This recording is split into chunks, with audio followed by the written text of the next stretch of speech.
Halo Bapak, Ibu, dan teman-teman, salam sejahtera. Hari ini kita akan belajar mengenai jenis kemasan dan label pada produk pangan. Sebelumnya, kita harus tahu terlebih dahulu mengenai fungsi kemasan. Nah, fungsi kemasan tersebut antara lain mewadahi dan melindungi produk pangan, memudahkan untuk dibawa, dipegang, dibuka, dan ditutup kembali, memudahkan untuk pendistribusian dari produsen ke konsumen, mengkomunikasikan produk yang dikemas dan promosi, menambah daya tarik visual pada produk yang ditawarkan, dan mengawetkan produk yang dikemas. Lalu, apa sih faktor pemilihan bahan kemasan? Faktornya antara lain, yang pertama, faktor keamanan atau interaksi antara bahan pengemas dengan bahan pangan.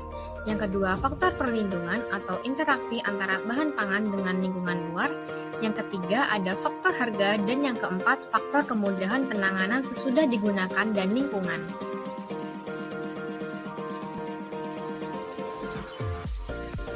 Yang pertama ada kemasan tradisional, yaitu daun. Beberapa produk pangan menggunakan kemasan yang berasal dari daun tumbuhan, misalnya daun pisang, daun jati, dan daun kelapa. Cara penggunaannya dapat secara langsung atau melalui proses pelayuan terlebih dahulu. Hal ini untuk lebih melenturkan daun, sehingga mudah untuk dilipat dan tidak sobek atau pecah. Nah, di sini ada beberapa cara membungkus dengan kemasan daun pisang. Yang pertama adalah tung. Kemasan ini untuk membungkus gado-gado, nasi remes, pecel, dan makanan yang mengandung air. Cara lipat kemasan ini selalu disemat dengan lidi agar makanan tidak tumpah keluar. Yang kedua adalah pincu, yang biasanya digunakan sebagai wadah kotak piring, urap, bubur, dan makanan berkuah. Lalu yang ketiga adalah pinjung, yang digunakan untuk membungkus bunga rampai, botok, dan penganan kecil. Bentuknya seperti limas piramid ya. Lalu yang keempat ada sudi, untuk wadah pangan tak berkuah, seperti klepon. Yang kelima ada terpelang, yang digunakan untuk wadah nasi uduk atau ketan urap. Kemasan ini tidak disemat, hanya dilipat saja ya. Yang keenam ada semir, yang biasanya untuk alas nasi. Ketujuh ada sumpil, untuk membungkus lapis dan tempe. Lalu yang terakhir ada takir, biasanya digunakan untuk wadah yang agak berkuah seperti kolak pisang, bubur, dan sebagainya. Bentuknya mirip dengan mangkok dan harus disemat lidi di kanan kirinya. Selain daun pisang, ada daun yang lain juga loh, yaitu daun aren dan daun kelapa. Daun aren biasanya dipakai untuk hasil pertanian atau hasil olahan yang berbentuk padat dan ukurannya relatif besar. Contohnya untuk pengemasan buah durian atau gula merah dari aren. Dengan keadaan yang mudah pecah, sobek, atau patah, maka daun aren yang digunakan untuk mengemas biasanya daun yang masih hijau atau masih muda, sehingga mudah untuk dilipat. Daun kelapa juga dapat digunakan sebagai pengemas, biasanya untuk ketupat, selorot, dan sebagainya. Kelebihan dari kemasan daun adalah murah, mudah didapat, praktis dalam penggunaannya, dan ramah lingkungan. Sedangkan kekurangannya adalah bukan kemasan yang bersifat representatif atau harus ekstra hati-hati, mudah robek atau pecah, dan tidak dapat mempertahankan mutu produk dalam jangka waktu yang lama. Selanjutnya nih, ada kemasan tradisional yaitu bambu. Keranjang dari anyaman bambu biasanya digunakan untuk buah-buahan dengan permukaan yang halus, dengan bobot yang terbatas, atau untuk hasil olahan dengan dilapisi daun, kertas, dan plastik, yang bertujuan agar produk yang dikemas tidak keluar dari jalinan anyaman dan tidak terkontaminasi oleh kotoran dan air dari luar. Produk yang dapat dikemas dengan bambu antara lain tape singkong, tahu, brem, bunga, mangga, dan sebagainya. Kelebihan kemasan dari bambu adalah mampu menjaga kelembapan udara dan dapat melindungi bahan yang dikemasnya terhindar dari reaksi penguraian yang diakibatkan oleh sinar atau cahaya. Sedangkan kekurangannya adalah bila tertarik, anyamannya akan terbuka dan sulit untuk menutup kembali. Next, ada kemasan tradisional kayu. Kemasan kayu biasanya digunakan untuk ikan asin, sayuran, dan buah-buahan. Kelebihannya adalah umumnya berbentuk persegi atau persegi panjang, sehingga memudahkan penataan bahan atau barang yang dikemas. Namun kekurangan dari kemasan ini adalah apabila kemasan tidak tertutup rapat, maka isi dalam kemasan itu dapat basah atau rusak jika terkena air. Yang selanjutnya adalah karung atau goni. Karung biasanya digunakan untuk mengemas produk seperti gabah, jagung, kacang kedelai, kacang tanah, atau kacang hijau. Karung goni juga sering digunakan untuk gula pasir dan garam. Kelebihannya adalah fleksibel, relatif murah, dapat melindungi bahan dari kelembapan, mudah menutup kembali, mudah dalam penyimpanan dengan cara penumpukan tanpa mudah meleset atau meluncur ke bawah, mempunyai tenunan atau lubang-lubang tenunan yang lebih besar dari kain belacu, sehingga memudahkan penetrasi gas yang digunakan untuk fumigasi. Sedangkan kekurangannya adalah karena memiliki lubang-lubang tenunan, maka mudah diserang serangga dari luar. Jenis kemasan yang lain adalah kertas. Kertas memiliki banyak jenis loh. Yang pertama adalah kertas glasing dan kertas tahan minyak. Kertas glasing dan kertas tahan minyak dibuat dengan cara memperpanjang waktu pengadukan pulp sebelum dimasukkan ke mesin pembuat kertas. Penambahan bahan-bahan lain seperti plasticizer bertujuan untuk menambah kelembutan dan kelenturan kertas sehingga dapat digunakan untuk mengemas bahan-bahan yang lengket. Kedua jenis kertas ini mempunyai permukaan seperti gelas dan transparan, mempunyai daya tahan yang tinggi terhadap lemak, oli, dan minyak. Kertas glasing biasanya digunakan sebagai bahan dasar laminat. Yang kedua adalah kertas perkamen. Kertas ini digunakan untuk mengemas bahan pangan seperti mentega, margarin, biskuit yang berkadar lemak tinggi, keju, ikan, daging, hasil ternak lain, teh, dan kopi. Sifat-sifat kertas perkamen adalah mempunyai ketahanan lemak yang baik, mempunyai kekuatan basah yang baik walaupun dalam air mendidih, permukaannya bebas serat, tidak berbau, tidak berasa, dan transparan. Yang ketiga adalah kertas lilin. Kertas lilin adalah kertas yang dilapisi dengan lilin yang bahan dasarnya adalah lilin parafin yang dicampur dengan polietilen atau petrolatum. Kertas ini dapat menghambat air, tahan terhadap minyak atau oli, dan daya rekat panasnya baik. Kertas lilin biasanya digunakan untuk mengemas bahan pangan, tembakau, dan lain-lain. Yang keempat adalah kertas berlapis. Kertas ini merupakan kertas yang permukaannya dilaminasi dengan menggunakan bahan lain. Misalnya dilaminasi menggunakan plastik, aluminium foil, lilin, dan sebagainya. Yang kelima adalah kertas kraft. Sifat kertas kraft adalah sangat kuat, warna kecoklatan, harga relatif murah, diproduksi sebagai lembaran satu lapis, berlapis-lapis, dan bergelombang. Yang keenam adalah kertas karton. Karton adalah kertas tebal yang disebut sebagai paperboard. Pembuatannya sama dengan pembuatan kertas. Perbedaan kertas dengan karton umumnya pada ketebalan, di mana ketebalan karton 10 kali lebih tebal dari ketebalan kertas. Dan yang terakhir adalah kotak karton bergelombang. Karton bergelombang merupakan karton yang terdiri atas bagian bergelombang yang kedua sisinya ditutup dengan lembaran karton yang direkatkan. Karena konstruksi gelombang tersebut, kemasan ini memiliki sifat yang kaku sehingga bisa digunakan untuk keperluan transportasi yang menjadikan karton ini dapat meredam getaran atau tekanan. Oke, next adalah kemasan yang sering kita jumpai yaitu plastik. Plastik banyak macamnya loh. Yuk kita bahas satu-satu. Polyethylene terephthalate. Kemasan plastik ini diberi kode angka 1 dalam segitiga. Kode ini biasa dipakai untuk botol plastik yang jernih, transparan, tembus pandang seperti botol air minuman kemasan, minyak goreng, kecap, dan sambal. Kemasan dengan kode ini direkomendasikan hanya untuk sekali pakai. Jangan dipakai untuk menyimpan air hangat apalagi panas ya. Bila terlalu sering dipakai, apalagi digunakan untuk menyimpan air hangat apalagi panas, akan mengakibatkan lapisan polimer pada botol tersebut akan meleleh dan mengeluarkan zat karsinogenik yang dapat menyebabkan kanker dalam jangka panjang. High Density Polyethylene (HDPE) merupakan salah satu bahan plastik yang aman untuk digunakan karena kemampuan untuk mencegah reaksi kimia antara kemasan plastik berbahan HDPE dengan makanan atau minuman yang dikemasnya. Kemasan berlabel HDPE direkomendasikan hanya untuk sekali pemakaian, karena proses pelepasan senyawa antimoni trioksida akan terus meningkat seiring waktu. Polyvinyl chloride, kemasan plastik berlabel angka 3 dalam segitiga. Plastik berbahan PVC merupakan plastik yang paling sulit didaur ulang. Plastik ini bisa ditemukan pada plastik pembungkus atau plastik wrap dan botol-botol. Kandungan dari PVC yaitu DEHA yang terdapat pada plastik pembungkus dapat bocor dan masuk ke makanan berminyak bila dipanaskan. PVC berpotensi berbahaya untuk ginjal, hati, dan berat badan. Low Density Polyethylene. Plastik jenis ini mempunyai kode angka 4 dalam segitiga. Kemasan plastik berbahan LDPE biasa dipakai untuk tempat makanan dan botol-botol yang lembek.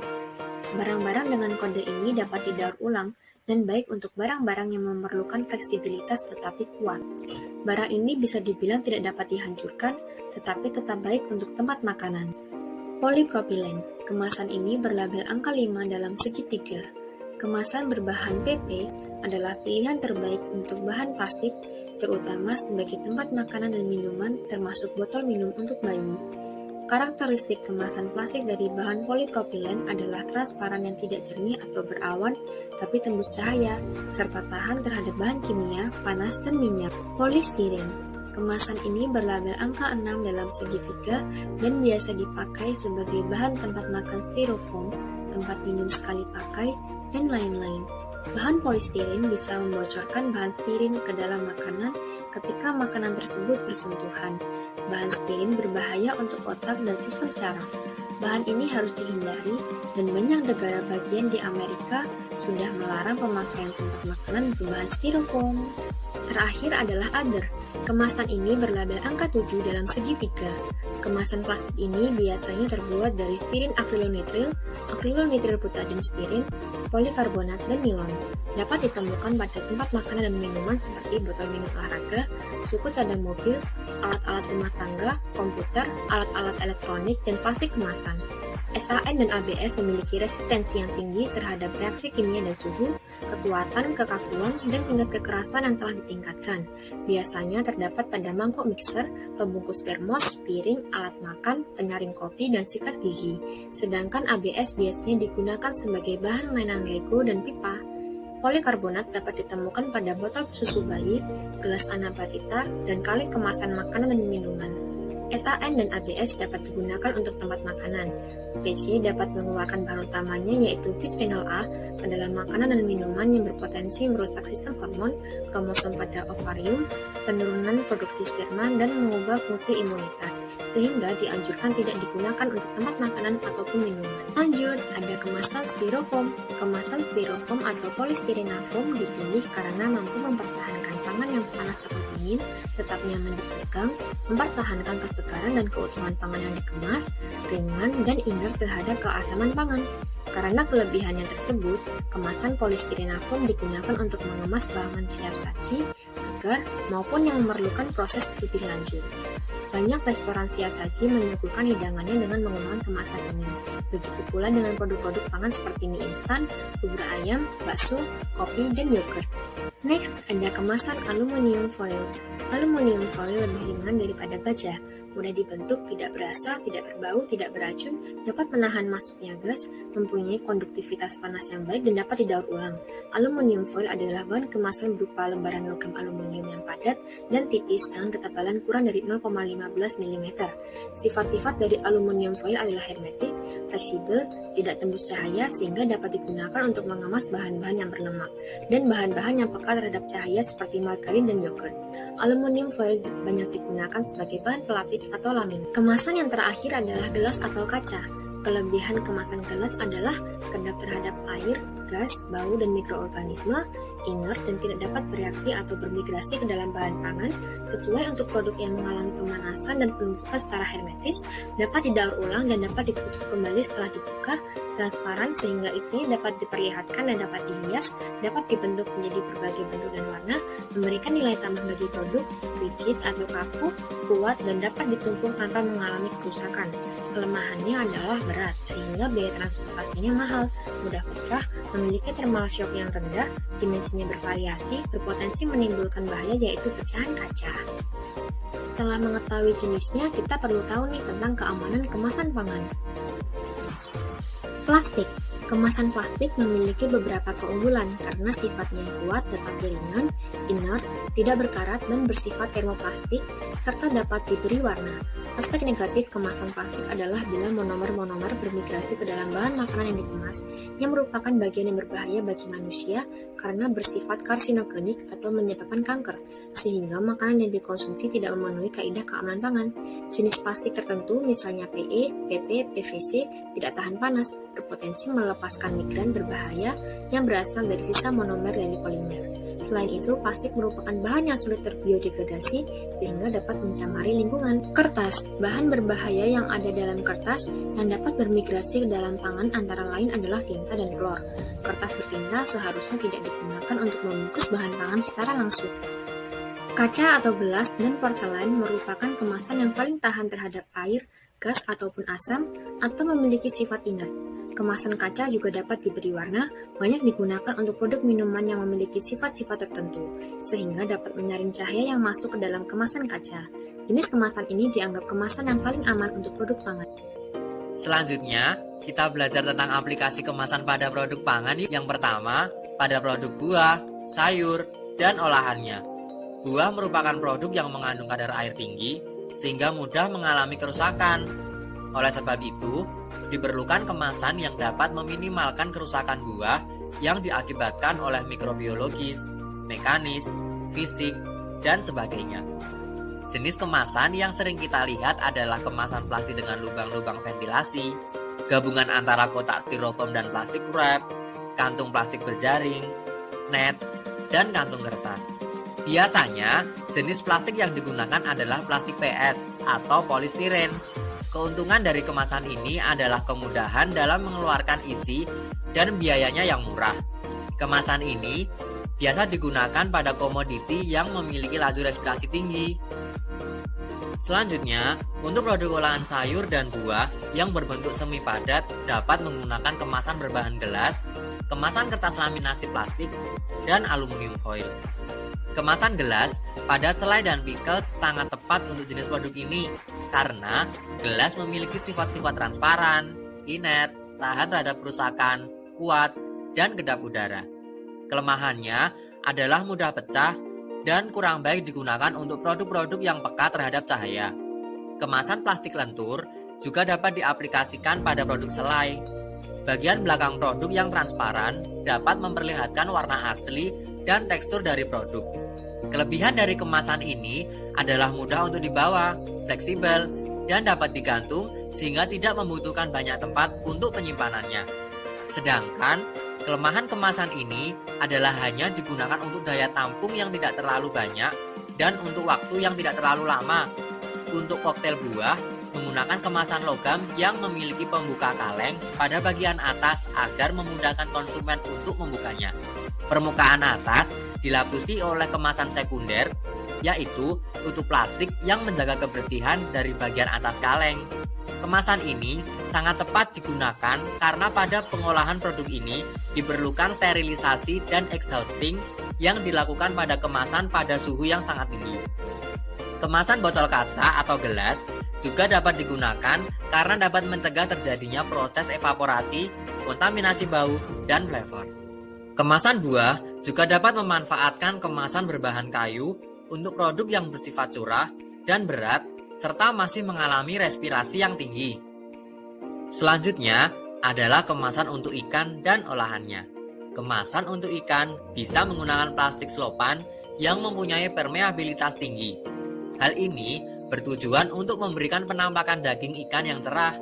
Ikan yang sudah diolah, kemasannya sama dengan pengemas daging masak, yaitu bisa dikemas dengan plastik kedap gas dan uap air seperti PE atau PET. Sedangkan ikan beku dikemas dalam plastik HDPE atau LDPE. Selanjutnya adalah produk daging dan olahannya. Kemasan vakum dapat diaplikasikan untuk potongan daging sapi segar dan beku tanpa tulang. Pada potongan daging sapi, daging dapat bertahan untuk beberapa minggu atau maksimum 3 bulan dalam kantong vakum dan suhu penyimpanan -derajat celcius. Daging olahan yang dikemas dalam kaleng dapat disimpan pada suhu kamar dan tahan sekitar 2 tahun. Kemasan kaleng mempunyai kelebihan karena lebih tahan terhadap gas, uap air, debu, kotoran, dan jasa training. Produk susu dan olahannya. Untuk susu segar berbentuk cair dapat menggunakan kemasan plastik atau botol kaca. Margarin dan mentega merupakan olahan dari produk susu. Produk ini dapat mengaplikasikan penggunaan aluminium. Margarin dan mentega mengandung lemak yang rentan terhadap O2 dan cahaya, sehingga penggunaan aluminium dapat memberikan sifat opak atau menjadi sekat lintasan bagi cahaya dan O2. Legum dan serealia dapat dikemas dengan berbagai jenis kemasan. Karena legum dan serealia merupakan produk yang memiliki kadar air rendah, maka umumnya menggunakan plastik sebagai pengemasnya. Pemilihan plastik sebagai bahan pengemas karena memiliki kelenturan, mudah dibawa dan murah.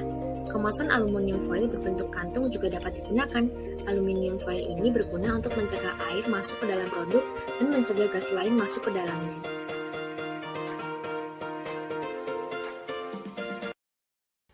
Berdasarkan Undang-Undang RI Nomor 7 Tahun 1996, yang dimaksud dengan label pangan adalah setiap keterangan mengenai pangan yang berbentuk gambar, tulisan, kombinasi keduanya atau bentuk lain yang disertakan pada pangan, dimasukkan ke dalam, ditempelkan pada atau merupakan bagian kemasan pangan. Tujuan pelabelan adalah memberi informasi tentang isi produk tanpa harus membuka kemasan, sarana komunikasi antara produsen dan konsumen tentang produk, memberi petunjuk yang tepat pada konsumen hingga diperoleh fungsi produk yang optimum, sarana periklanan bagi konsumen, dan memberi rasa aman bagi konsumen. Terus, informasi apa aja yang harus diberikan pada label? Informasi yang diberikan pada label tidak boleh menyesatkan konsumen. Pada label kemasan, khususnya untuk makanan dan minuman, sekurang-kurangnya dicantumkan hal-hal berikut. Yang pertama adalah nama produk. Di samping nama bahan pangannya, nama dagang juga dapat dicantumkan.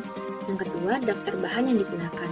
Komposisi penyusun produk termasuk bahan tambahan makanan yang digunakan harus dicantumkan secara lengkap.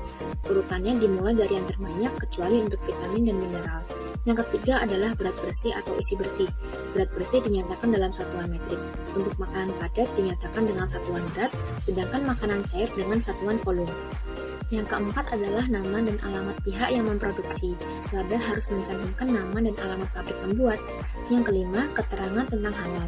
Makanan halal adalah makanan yang tidak mengandung unsur atau bahan yang terlarang atau haram dan atau yang diolah menurut hukum-hukum agama Islam.